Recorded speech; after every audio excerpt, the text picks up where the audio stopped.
how the corporate tax really does give its way into what we would call cronyism, that nasty blend or the inversion of capitalism that ends up lending itself towards monopoly, oligopoly, uh, a government influenced economy. Now, to start ridding of that, you have to look at the source of it, which is the nexus between a lot of corporations and the government, which is the tax code.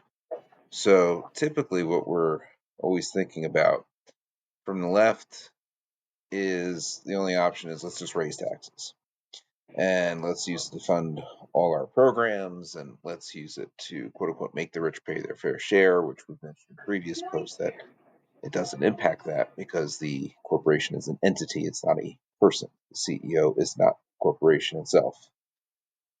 But what this would lead to, once again, is just lower wages or stagnant wages, a lack of investment, offshoring of jobs, also the freezing of profits over shores, and overall a grinding down of investment in the economy.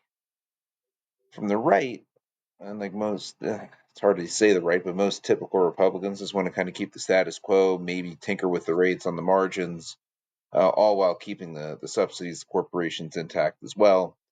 So lends itself into Republicans caring about corporations more than people, Republicans always offering a non-alternative rather than an actual solution. And finally, there are some people who are starting to tend towards that third way. We're going to look at that in just a second. But what we really need to do is eliminate those subsidies because, once again, they come at taxpayer expense. It's also unfair to competition. It also breeds class warfare, so it's not good for a societal standpoint.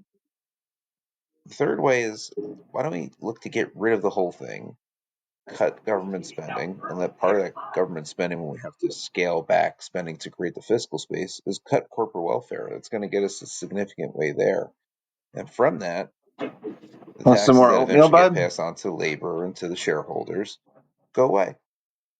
And now the left and the right can win. Labor can win, business can win, the American economy can grow.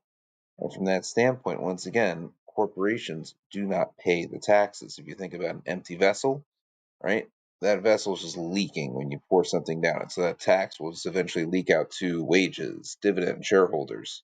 It's also just going to eventually also get to consumers as well, because obviously corporations are just not going to eat the tax out of patriotic duty.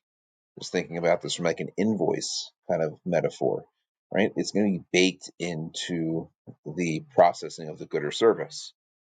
So when we're also thinking about almost like a delivery fee, right? Think Amazon, $100 product. If it's got they're paying 21% tax, or whatever the tax rate may be effectively.